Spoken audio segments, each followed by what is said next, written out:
Friends, welcome back to our channel. ఈ రోజుల్లో ప్రతి ఒక్కరికి రేషన్ కార్డు ఎంతో కీలకమైన డాక్యుమెంట్గా మారింది. ఇది ప్రభుత్వ పథకాల ప్రయోజనాలను పొందేందుకు ఉపయోగపడుతోంది. ముఖ్యంగా పేద మధ్యతరగతి కుటుంబాల కోసం ఇది అవసరమయ్యే కీలక ఆధారం. అయితే ఇటీవల ప్రభుత్వం తీసుకున్న నిర్ణయం ప్రకారం రేషన్ కార్డు కలిగిన ప్రతి ఒక్కరూ తప్పనిసరిగా ఈవైసీ చేయించుకోవాల్సి ఉంటుంది. ప్రభుత్వం డేటాను ఆధారంతో దీని ద్వారానే లింక్ చేస్తూ అర్హులైన వారికే పథకాల లబ్ధి అందించాలని వరకు చాలా మంది ఈ కేవైసీ అంటే ఏంటి, దీన్ని ఎక్కడ చేయాలి, ఎలా చేయాలి అనే సందేహాలు ఉన్నాయి. ప్రత్యేకంగా గ్రామాల్లోని పెద్దవాళ్ళు, పాఠశాల చదివిన వారు కాకపోయినా ఈ ప్రక్రియను సులభంగా పూర్తి చేయొచ్చు. ముఖ్యంగా మొబైల్ ఫోన్ ద్వారా కూర్చున్న చోటనే ఈ ప్రక్రియ చేయగలమనే సౌకర్యం అందుబాటులోకి వచ్చింది. ఇందులో మనం ఫింగర్ ప్రింట్ ఇవ్వాల్సిన అవసరం లేదు. కేవలం ఆధార్ నెంబర్తో ఓటీపీ ద్వారా మన గుర్తింపును ధృవీకరించడం చాలు. మొబైల్ ఫోన్లో గూగుల్ క్రోమ్ లేదా ఇతర బ్రౌజర్ ఓపెన్ చేసి nfsa.gov.in అనే అధికారిక వెబ్సైట్కు వెళ్ళాలి.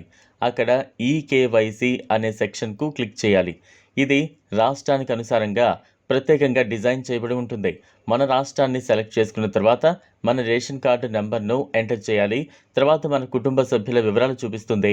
ఇందులో మన ఆధార్ నెంబర్ ఎంటర్ చేసి ఓటీపీ ఆధారంగా వెరిఫై చేయాలి. ఒకసారి ఓటీపీ ద్వారా వెరిఫికేషన్ పూర్తయితే ఈ కేవైసీ ప్రక్రియ పూర్తయినట్లే. కొన్ని రాష్ట్రాల్లో ఒకే కుటుంబంలో ఉన్న సభ్యులందరికీ ఇదే విధంగా ప్రదేశం నుంచే కేవైసీ చేయొచ్చు. అయితే కొన్ని చోట్ల సభ్యులు వేర్వేరు ఫోన్ నంబర్లతో ఆధార్ లింక్ ఉండటం వల్ల ఒక్కొక్కరు ఒక్కొక్కసారి ఈ ప్రక్రియను పూర్తి చేయాలి. కేంద్ర ప్రభుత్వం తీసుకున్న ఈ ఆదేశాల ప్రకారం ఈ కేవైసీ చేయని రేషన్ కార్డులను రద్దు చేసే అవకాశం ఉంది. ముఖ్యంగా డూప్లికేట్, అర్హత లేని కార్డులను తొలగించేందుకు ఇది ఒక విధమైన చక్కటి విధానం.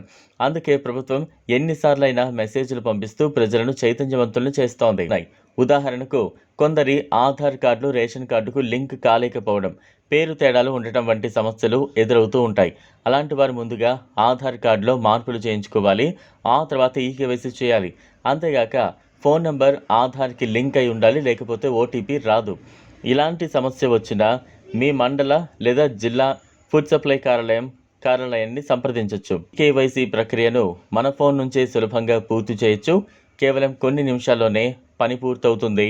ప్రభుత్వ పథకాల్లో కొనసాగాలంటే తప్పనిసరిగా ఈ ప్రక్రియను పూర్తి చేయాలి. ఈ వీడియో మీకు నచ్చినట్లయితే లైక్ చేయండి, షేర్ చేయండి, ఛానల్ను సబ్స్క్రైబ్ చేసుకోండి. Thanks for watching.